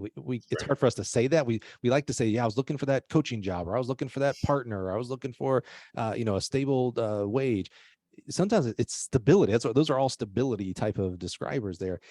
So I love that Post seems to be like, okay, I found something that I was looking for. Still a ton of work. The head strength coach for the facility, for the school, and then also you become the head coach. Holy cow! That would have been maybe a moment where I was like, okay, maybe this coach, you can always pivot. You ain't got to have it all figured out by 30 years old. I can always pivot to another career. Lord knows I did. So what was it like at Post? I mean, were you starting to get settled in and doing things the good way? It was the right place for me, both in the pros and cons of Post. So things I would butt heads with, just various things through university. It kind of honed me in about where I'm right and where I'm wrong. So I could see, okay, they might be fighting me, but I know I'm right on this type of thing. And then there was things where that's what really kind of beat out of me a lot of the things, like a lot of the demons, a lot of the, insecurities, because I'm still friends with a lot of the people there, and they were a good support system to me. So I credit them a lot, and obviously giving my first head coaching jobs. So it was interesting. It was the right place at the right time for me. Obviously, it's the longest tenure I've ever had anywhere. And I was actually their longest tenured track coach at the time, because it had only been a program for 6 years. So it was the right stop. However, I did tell myself when I accepted the job, because I accepted it on a part-time basis when I got there. And it was, if this doesn't work out, I'm finding something else. I can't be getting into my 40s and this just not working. So you kind of put the ultimatum down for yourself, like, all right, man, if this ain't it, then you know what? This ain't it. And I think you need to have those moments of no matter what, this is the end. This is where I'm laying things down. So, I have a battle with myself and towards others about judgment. It's not my position to judge anybody. And through all the things that you're describing, literally no judgment for me. Because first of all, I'm like, I did half those things. So I mean, who am I to point fingers? But life is hard. And so as you were talking about with Post, and you were like, there were things that I believed in, that I thought I was right. So I pushed back. And so to me, that's the word conviction. Like, no, I know this is the right thing for whether it's my athletes or me or the program, the school, etc. And then at the same time, you have to have I'm going to say awareness, but like the sixth sense of when, oh, you know what? Maybe I need to listen here. Maybe there's another angle I'm not seeing. That's hard. How do you know? Because if you are completely one side or the other, you're wrong. If you are always the conviction of like, I'm always right, you're always wrong, you're wrong. If you're on the other side, we're like, you know what? Maybe that every time I say something and someone pushes back, well, maybe they are right. Well, that's wrong as well. Like you have to have this balance. And by balance, I don't mean 50-50, but it's hard. Life is hard. So to have that knowledge and experience and ability to be like, I know I'm gonna dig my heels in here because I'm right. That's hard. And I think sometimes we lose that sense, because I think everybody right now listening is going, yeah, of course, life is hard, Mike. Of course you got to have conviction, but also, be open to listening and learning and changing. Okay. When you see whether it's another coach, a parent, you watch the latest viral video and someone does something that you're like, oh, how could they? How could they talk back to the coach, or how could they have stolen the car? And I'm not advocating for stealing cars. Don't do that. We automatically lose that. Man, something's going through that person. They're dealing with something. And this is unfortunately how they're expressing it, whether it's yelling at a coach or the coach yelling at it at whatever. We lose that. We automatically go to judgment. So when you said that about, there were some things I knew I had to stick with. I'm like, oh, conviction. It's so hard, man. So that's why I really work hard when someone judges me. I've had, I live my life on social media, right? On Twitter. So everything's out there. I'll have someone that, bark at me about something. And I'm like, hey man, it's cool. You don't agree with me. Like, no judgment back, by the way. I'm like, it's cool, man. But life is hard. And I think we need to have more grace in this life for others when they see someone going on. Doesn't mean you condone it, but I think we have to have more grace for people when they make mistakes. We're human. Well, not only that, we're at a point now. My athletes have asked me, especially where everybody talks politics now, just wherever. Not Twitter, on Facebook. Here. Not Yeah. on here. Exactly. And that's a good thing. When my athletes ask me, what do you think about this? I always tell them my job isn't to convince you of my viewpoint on anything. It's to create an environment and encourage you to have your own views, one way or another. I don't care what you believe. And I always compare, going back to the comedy stuff, Jay Leno and Johnny Carson, nobody knew their politics because their job was they're the host. They're doing this. And we're at a point now where you and I could agree on 99 out of 100 things, but to some people, that one thing is a reason why we can't communicate and talk to each other. It's it. You automatically are against me just for that one thing. Right. We could agree on the other 99 things, and those could be very serious things, but now it's, oh no, you are this because of this one thing. And that's where I'm like, I don't want to be in that type of place. And college should be, hey, you're comfortable here, whatever you believe, as long as it's not obviously violent towards somebody else or something like that. Right. But whatever you believe, you should be able to explore, and you should be able to voice your opinion, and we should be able to have an intelligent discussion on this. Amen. So that's what I always tell my athletes is my job isn't to convince you of how I feel, or what my opinion is. It's to exalt you and build you up so you're comfortable to explore your own ideas yourself and your own opinions yourself. So that's just kind of going back to what you're saying. Having not knowing you personally through this time frame of turmoil, but hearing you talk today, like your maturity level, your understanding of others, I guarantee you are 100x today than during that time. I mean, to say that I don't believe you could have said that and believed that back during that. Right. Not that those same topics were in the transition, but that, hey, others, it's okay if you have an opinion against mine. I think you would have been more of like, oh, no, you know what? I don't care. They're wrong. They're just wrong. I think that angst that you talked about, that bitterness, you have come a long way. And honestly, that was yesterday, by the way. That's a short amount of time, my friend. Bravo. No, I appreciate that. Yeah, it's like I said, that's why I don't regret that all those things happened. Because like I said, imagine if I had been feeling that way and I got a high profile job, or I got a really solid job someplace. Now it's not, okay, you can go to the next place. Now it's, no, your career's done, buddy. You got to go find something else to do. So for me, that's why I said like Post was the right place at the right time. Because even the headbutting I had, the people that I got to know there, like there was a good support system, and there was things where I could explore it and I could get instant feedback about a lot of those things. So like I said, it was the right opportunity for me. Post was obviously a big part, like as you just mentioned. So then why are we at Bridgeport? What was the impetus to transfer there? So yeah, I remember it pretty vividly. I was at a restaurant here with actually one of the athletic directors at Post, and another one of the coaches was there. And I get a text message from a buddy of mine, John Wallen at Southern Connecticut State University, who I've known for a little while now. And he said, "Hey, the former athletic director at Southern Connecticut, Jay Moran, is now going to be the vice president of athletics and director of athletics at University of Bridgeport. And he's starting up track and field. And he asked me who would be a good person to start the program. And I told him that you would be a good guy to do it. And he said, so expect a call from him." He's like, "If you want to talk on the phone, we can talk on the phone." And I call him up and I say, "Hey, like, I appreciate that." I said, "It sounds great. Brand new program. I know Bridgeport a little bit. It's a pretty good location. It's nice." I said, "But I don't want to burn bridges with Post," is what I said. I said, "So I don't want this to be, yeah, I told him your name, but he has other people in mind. And then I apply and it looks like I'm trying to jump ship." I said, "If he gives me a call and we talk and it sounds like he's interested in me, then yeah, I'll look into it." So a couple weeks later, yeah, Jay Moran, the athletic director, gave me a call and told me a little bit about the program and what he's trying to do there. And, you know, he was actually a former middle school cross country coach, middle school or high school, I can't remember which one. So he understood it.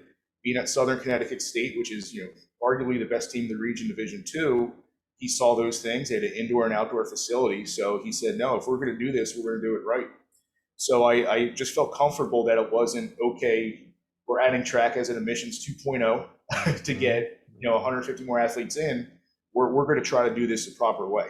So I went through the interviews and, oh, sorry. No, I was going to say, so you weren't actually looking to leave. This became No. an opportunity that became attractive to you. Yeah, it was, at first I wasn't sure. It wasn't like, okay, I got to get out of here. It was, all right, this is a little interesting. Let me look into it, and found out a little bit more. And, then as the time went on, I was like, okay, I'm pretty good at, detecting if somebody's pulling wool over my eyes and trying to fake me out on something. I have a pretty good judge of character that way, and I could sense, no, I think they're serious, that they're gonna build this program the right way. So went through the interviews. I actually had to do a Zoom while I had COVID in the end of October. Oh. They never knew about it. I told them about it actually a couple of weeks ago. I said, yeah, I actually had COVID at that point. I was stuck home anyway, so it's a good thing we did a Zoom interview. I was going to say it was Zoom, baby. Yeah, it was all good. Yeah. So then we, went on campus, did the interview. They offered me the position, and they said, I remember they said, start date, could you start? I think it was December 14th. I said, we can call it the start date, but I'm actually going to be down in convention in Orlando.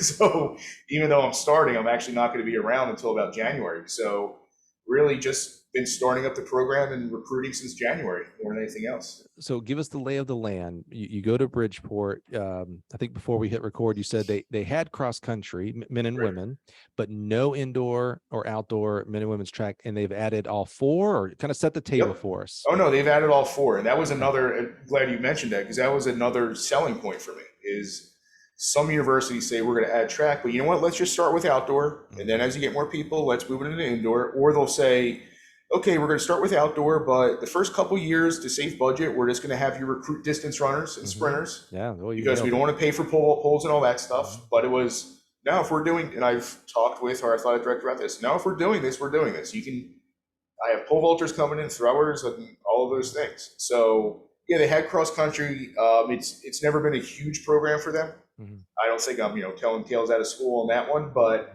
it's it never was a huge thing. So it's a rebuild. They didn't have any returning cross country athletes. There's a couple athletes that have done other sports that ran the cross meets that might come out and run for me, but it's a total new build. So you've been there since January. It's July, August when you're listening to this on the podcast. What have you been doing, man? You got nobody to coach. It seems like it's on Easy Street. You just collecting a paycheck, right?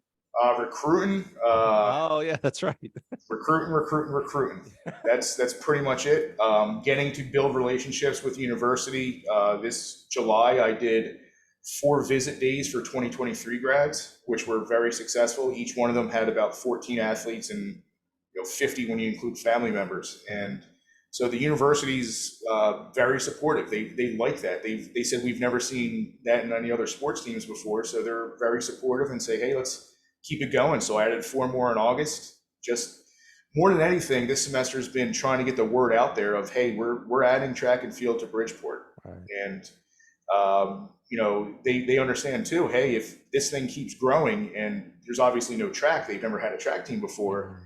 If that's something in the future, they understand, hey, that would be a big draw for you. Speak about Pittsburgh State, look what it's done to the city of Pittsburgh, Kansas, adding that beautiful indoor facility there. Amazing, right? Yeah, that's a great example. So this 22-23 school year, this will be the first year for cross, indoor, and outdoor track and field. Yeah, definitely. Wow.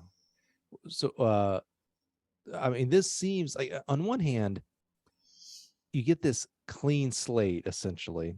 You had some cross country, but you got no indoor and outdoor track team, so it's clean slate there. They ain't never been a high jumper there, javelin thrower, etc. On one hand, that seems like some people would look at a blank canvas and you give them paint and they would freeze. They would have no idea what to do. Other people see a blank canvas and they're like, oh, get out of the way, and they just start whipping it out. What you obviously are more towards the person who says, get out of my way, let me start painting, because you took the job. There was no wool over your eyes and you're like, wait a minute, we don't have a team. I didn't know that. What has got you excited? Because this had to be a tough semester. You only recruited, and recruiting's awesome. That was one of my high points with coaching, but you didn't go to you didn't coach at any meets. How has it been, really strictly recruiting, and how excited are you for the kids to come back so you actually start coaching them now? Today really is what made me excited. So we have our orientations. We have 3 orientation days for incoming freshmen, and today I had 7 of the incoming athletes, 5 men and 2 women, and they have the coaches do a breakfast at 8 a.m. Oh. So sitting down and talking to them and talking about the world championships that are going on right now, and can we say, I know that you pre-tape some of this. I don't want it to be like, oh yeah, no. Okay. They'll all listen to you and go, of course, we already knew that. That's 2 weeks ago, bro. It's like, yeah, we recorded this 2 weeks ago. Yeah. No, I can lie and predict what's going to happen in the 4x4. But, I should have made that as part of the podcast, because we're at world champs. I should have done like, hey, so we'll find out. Let's see how good your predictions are. I am terrible at the predictions, and I'm a homer, so I would always pick an American to win. It's like, what event? Who's going to win the steeple? Who's the American? Jogger? Yeah, okay, he's going to win. I don't know. I'd be terrible at those things. I always get dead last in all those fantasy league type things. So I would never. Well, that's why with me, like one of my coaching buddies called me the kind of the Forrest Gump of track and field, because just from talking to coaches' ears off at these meets, it's like when one of the athletes is doing well, I'm texting their coach right after and saying, hey, that was awesome how this happened and this and that. And, for somebody like, hey, South Jersey, Josh Awatunde getting the bronze medal, Del C High School. So like I said, that's why I like what you're doing with your podcast, because it's celebrating coaches. And, that community is something, like I said, that's pulled me along and that's kept me going with it. But going back to what I was saying with the breakfast, just talking to them about, hey, do you think Noah Lyles is going to beat Arian? Do you think this thing's going to happen? And they're so excited, and that's kind of getting me going of, like you said, it was rough because we had the COVID year. And then the year after that, we had nothing in the fall. And then I had a limited season with only a few athletes. And then I went in the fall and I interviewed for this position. So it's really been years since I've had a full actual coaching season. That's a good point. So I'm chomping at the bit for it. No joke. Yeah, that's exactly what I was thinking. They're like, oh, just let me loose. Yeah. I feel like, and I've never been in this situation, so we'll never know, that just recruiting would have been like right up my alley. But what has been, and you're not even in the seat, school hasn't even started. So this is a purely unfair question, but so far up to this point, we're 7 months roughly in. What has been the hardest part? Has there been any part that you're like, man, I did not see this coming, and I've been struggling a little bit here? It's really just getting the word out. It's because there's no way for the university to like, they did their releases and all. So, but if people don't see that, they're not going to know. So I don't know how many dozen meets I went to between here, obviously Jersey being from there, JUCO Nationals, in Pittsburgh, Kansas, all these other meets, all the state meets. And then there'll be coaches that are 20 minutes down the road, like, Oh, UB track. I threw at the Nutmeg State Games, which is kind of ages 6 to 90, and I was wearing a University of Bridgeport tee. I think you actually commented on the one tweet I had on it where a guy thought I was a college thrower, which was pretty Right. That flattering. was awesome. Yeah, I love Yeah, that. but I was wearing a University of Bridgeport tee just to show, hey, get some people looking, and they said, oh, they're like, did you take online classes there? Or did you? I said, no, we're starting up track and field. Oh, I didn't even know, and they're 20 minutes down the road. So for Right. me, that's been the hardest part of getting the word out there.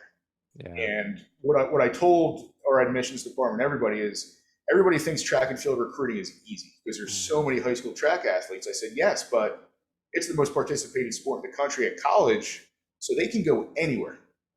And you'll get some kids that, you know what, if they have to pay a little bit more in tuition because they know you're the right coach for them, they'll do it. But if an athlete just wants to do track, they're going to choose the cheapest option or choose the closest option, whatever the case might be. So yeah, there's thousands and thousands of athletes in high school track, but there's also hundreds and hundreds of college track programs. So all the coaches are emailing because they all want to have larger rosters. So that's what I've been trying to explain to people is it's not as easy as, okay, kids are just going to show up and start running around a track for you. It's Right. no, it's they got to decide why you're better or you're the better fit for them than everybody else. Yeah, I can see that being tough because it's out of your control. There, you can't make the university do more. Just they're doing all their other stuff for releases and Right. stuff.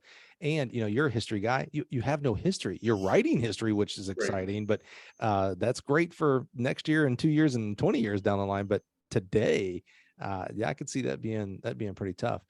Has there been anything that you didn't expect that was positive? Like you're like, man, I had no idea I'd be able to do. I would say just the how quickly the university warmed up to me in terms of Oh, the vice president had complimented me about doing the visit days, the admissions department, and it's built a culture and a relationship where they want to help me with these things because they see this and they say this is a good idea. This is we have I'm going to have probably close to 100 athletes that are graduating next year visit by the time we start school, and they're like, oh my goodness, this is we're not used to this type of thing. So them recognizing it and supporting it instead of saying, well, we don't do it that way. We've never done visits that way, so we're not going to do it. So I think building those relationships has been the most positive experience. And not that I didn't have those like strong relationships any other place. It's just how quickly they kind of warm up to the idea. And what I tell young coaches is one of your main jobs is get the athletes to buy in. And that's how they improve sometimes, just the buy-in. But you have to have the university buy in also, and the university actually be supportive also. So how quickly they've warmed up to what I'm doing is kind of the biggest surprise, like most pleasant surprise, I would say. It sounds like you're actually learning other skills that we don't necessarily always practice as a track coach because we have the coaching component, which we don't have right now with you. Luckily, we're coming. We'll be there. You'll be right in the thick of it. You know it. But doing these, creating your own visit days, things like you're working on some skill, learning some skills that you may not have actually had or even thought of having to build. Yeah, and part of that comes from like I guess marketing's in the family. My mother's been director of marketing for a couple things like when I was younger, and that's a lot of what recruiting is marketing. What makes you stand out. And as young as they are, high school athletes are pretty good at determining when somebody's fooling them. And they can tell when somebody's genuine or not. So I'm very honest with them. Like, this is what I want to have for a program. This is what I want to build. And going back to your point, one of the things I tell them is some athletes are going to want to go to a program that's been around for 120 years. They're already built with 150 athletes. I said some athletes might want to do what got me here is start my own thing from the ground up and then maybe look 20 years down the road and say, well, University of Bridgeport is one of the top 5 programs in the country annually. I'm one of the first people to buy into that. Right. So I say not one is better than the other. It depends on what your preference is, but for me, that's kind of what's got me here. Maybe it's the same for you. So some athletes are excited about it. Some athletes, no, it's, hey, I'm going to go to another school and this and that. So, but my experience tells me that because you painted 2 great pictures there, and it's hard for a track coach. Some of it is because we're competitive, and so we just think we can change people's minds. I hate to break it to you, you ain't changing people's minds. But when that athlete you're recruiting, they say, yeah, I really want a school with a 100-year history, or, school records that I can attain to get, not build them on my own. I want that. The hard part is for the coach to realize that's not your recruit anymore. Like, oh, okay. You could spend, and we have all done it, hands up, I've done it, spent many, many hours, headspace, creative, trying to think of how do I change this kid's mind. This kid, when I was at Mississippi State, this kid was like, I do not want to come to the SEC. I'm going to go Big 10 or Pac-12, whatever, blah, blah. And I spent so much time thinking I was convincing them, how great the SEC was, and therefore Mississippi State, and yada, yada. And I was like, what a bunch of time I wasted. That kid, that's not my customer. That's not my recruit. I should have been spending time on the ones that did want to come to the SEC and did want to come to Mississippi State, and I'd been more fruitful spending time on them. So that's a tough spot you're in there to get all these kids, because you're so wide open right now. You're not like, oh, I need high jumpers. Oh, no, you need everything. High jumpers, everything. Right. Yeah. That's why it's funny when those recruiting websites that the athletes use to put their profiles up there, and whenever it says needs, I'm like, all right, let me just click all because I need a little bit of everything. And talking to the athletes today, the smallest growing group, because I started in January, has been the distance, because a lot of the distance runners know where they're going back in November, December. And I said, hey guys, if some of my 400 guys, you got to run 8K to get some meets from me, are you willing to do it? They're like, can we come on campus early? I said, yeah, we would do like a cross country camp. I'm not going to train you like an 8K runner, but we're going to do it. And you're going to be a cross country runner for when we got to do it. And they're all about it. They're like, no, we know this is a new program. We're going to do what we got to do. So far, like I'm excited by the athletes I have coming in. Like they're excited to be here. They've bought in. They have a great attitude about it. So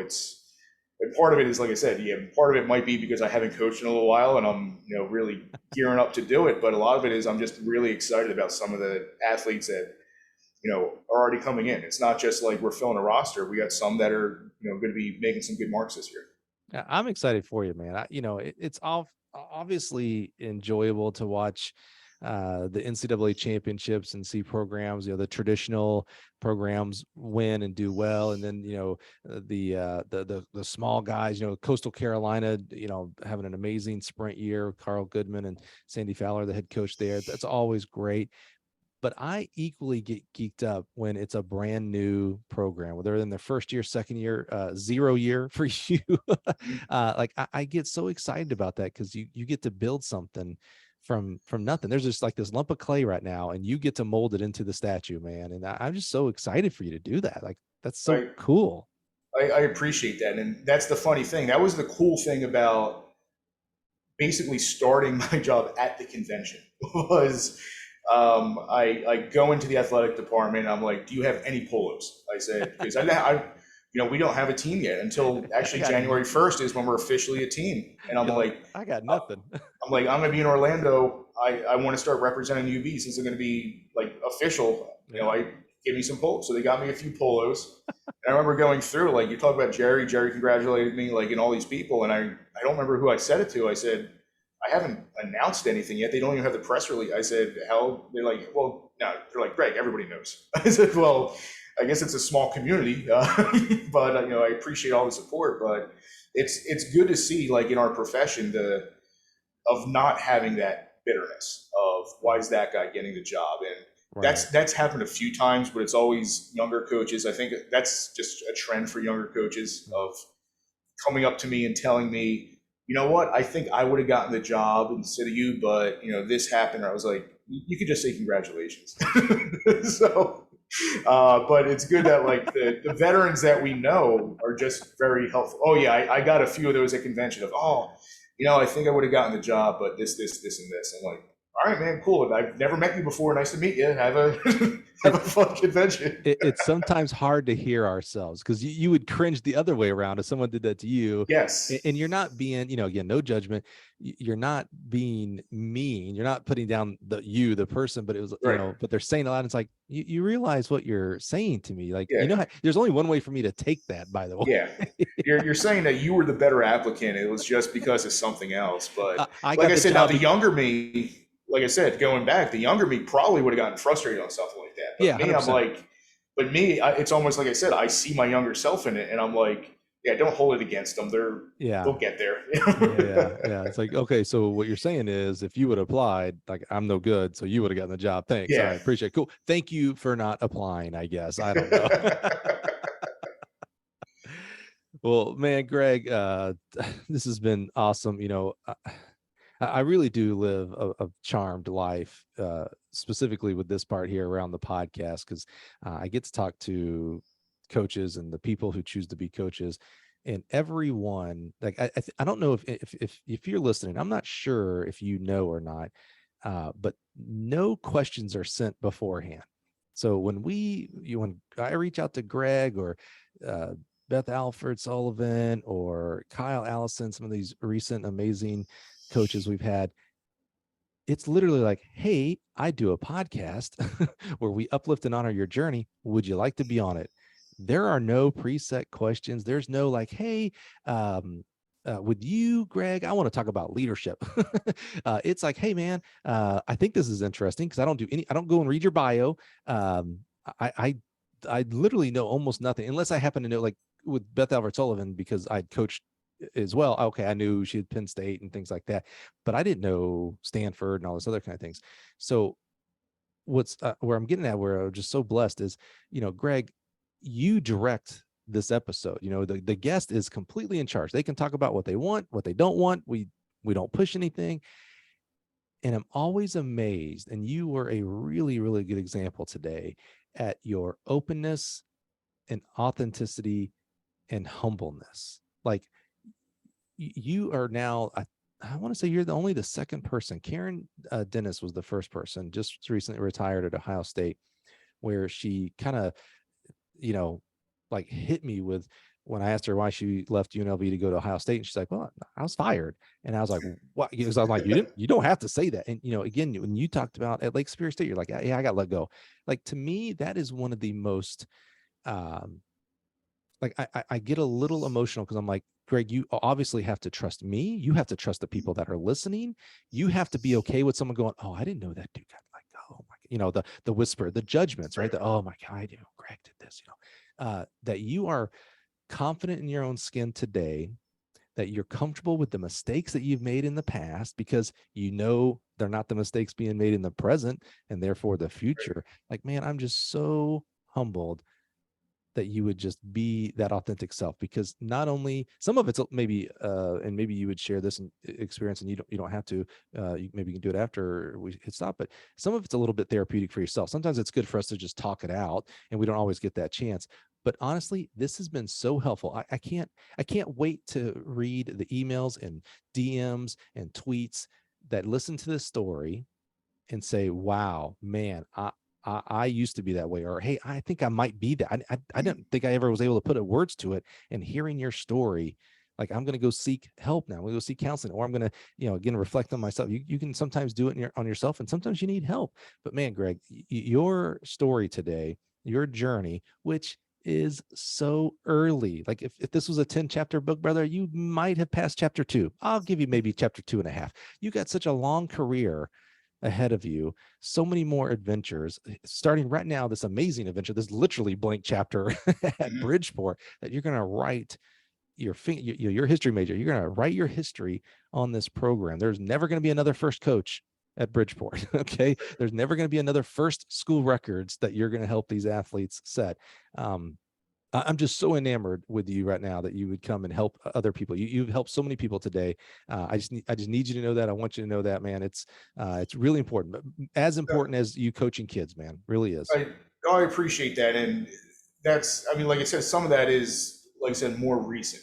Would I have been as open back then? No, but at this point, it's, why run from it? because then all that's going to happen is as people find more about you and they find out more of the truth about you, it just makes you look worse. And then you have that weight on you. It's like if you break the lamp in your parents' house and you constantly lie about it. You say the dog did it and this and that. You're going to have that weight on you just for a long time as a kid. And it's good. And like I said, I would encourage people as they come on here, they speak with you, just be open with it. You know, there's nothing that you're going to say to any track coach in the country that's going to shock them. We've all either ourselves or we know somebody or we have a coworker or a former boss that's acted in a certain way. And part of maturing is just owning up to what you've done in the past. And if you were a real pain in the neck, just say, hey, I was a pain in the neck. Because what I wouldn't say keeps me up at night, but what stresses me out sometimes is the people who only met me once or twice back then and they had a negative run-in. Right. So they're going to think that's your personality at that point. Right. So by engaging and talking more and being open, they can say, oh no, you had some things going on, or there was something going on with that. And then it kind of humanizes things a bit of, okay, they weren't that action. It's just at the time that they were at. Yeah, you're exactly right. It's so empowering as well. You know, when you talk things out like this, and you know, you're putting it on wax here, man. This is recorded. This is evergreen. This is going to last forever. Yeah. What can anybody use against you? If, you know, for people who are judgment people or haters and all that kind of stuff, what can they use against you? Like, hey, Greg, I heard you a real jerk back when the Lake Superior State days. Like, yeah, bro, I did a whole podcast. Like, okay. Like, yeah, well, maybe you're still that way. I don't know. It takes the power away from them, you know. And you made a great point there as well about, you know, you have this stress. It doesn't keep you up at night. You know that it's stress about, you know, someone met me back then. Gosh, is that how I'm not that person anymore? Do they still think that? That is where grace comes in. You know, if someone wronged you or you thought they were a jerk, you know, last year you met them at convention and you're like, that person's a jerk, or I heard this. They may be in a totally different space. They may be the greatest person in the world today. And if you allow this past thing, if you can't give them grace and forgiveness, you're the one missing out, because now you don't get to meet a Gregg who's an amazing dude, and because you still think he was the guy from back in the day, and you just won't let yourself go, man. Grace. We got to have more grace, man. Yeah, and it's that's why I hate the term when people say, well, we're a product of our experiences, we're a product of this. To some extent, yeah, it'll put that perspective in there. But what I tell like a lot of people is, like, every day you wake up, you determine what person you're going to be. There's nothing that happened in any of the other 40 and a half years before that, or not 40 and a half years, 40 years and 1.5 of a year, not quite 45 yet, that is going to determine how you act on that day. So when I'm getting frustrated or I'm thinking too much about things that have been bothering me, nowadays I try to just remind myself, like, why does that have to affect what's happening to you today? So like I said, that's why I don't mind, like, even like I said earlier, you know, we've been going for a while, but even like what I said earlier, when I talk to my athletes about, yeah, you know, I have some anxiety issues and things like that, 10, 20 years ago, not just me, anybody wouldn't say that, because they would think, no, I got to be the Rock, I got to do this. Right. Instead of just saying, no, this might help them realize, hey, I'm not unique in me being stressed out this way. I'm not different in feeling this way. Maybe I can find a way to cope with it on my own. Yeah, man. Well, I think hearing conversations like this helps people. I really do, man. So again, you know, one of the most valuable things you can ever give me, Greg, is your time. And so, you know, as you alluded to, been around, you know, we've been an hour and 40, boss. We get at it, man. And it honestly feels like we just started. Like we could keep on going. We could. This was great. Yeah. But, you know, again, just so thankful for your time. I reiterate, man, just so thankful for your great, your openness, your humbleness, and authenticity, man. You nailed it today, man. I hope it was good for you. Oh no, I really enjoyed it. Definitely. Awesome, man. Well, Greg, thank you. And again, I am super excited, man. I can't wait. You know, you got to keep, and we will, because we're on social media all the time, both of us. But, you know, I can't wait to see, you know, not only results, but, you know, just how it's going, and building a staff, and eventually building facilities, and just growing the program, man. Because like I said, there ain't never going to be another first coach. You are the first fingerprint there. No pressure, but that's exciting. I think you are definitely up for the challenge, my friend. Thank you. I really appreciate it. Awesome, man. Have a great day. Thanks, you too.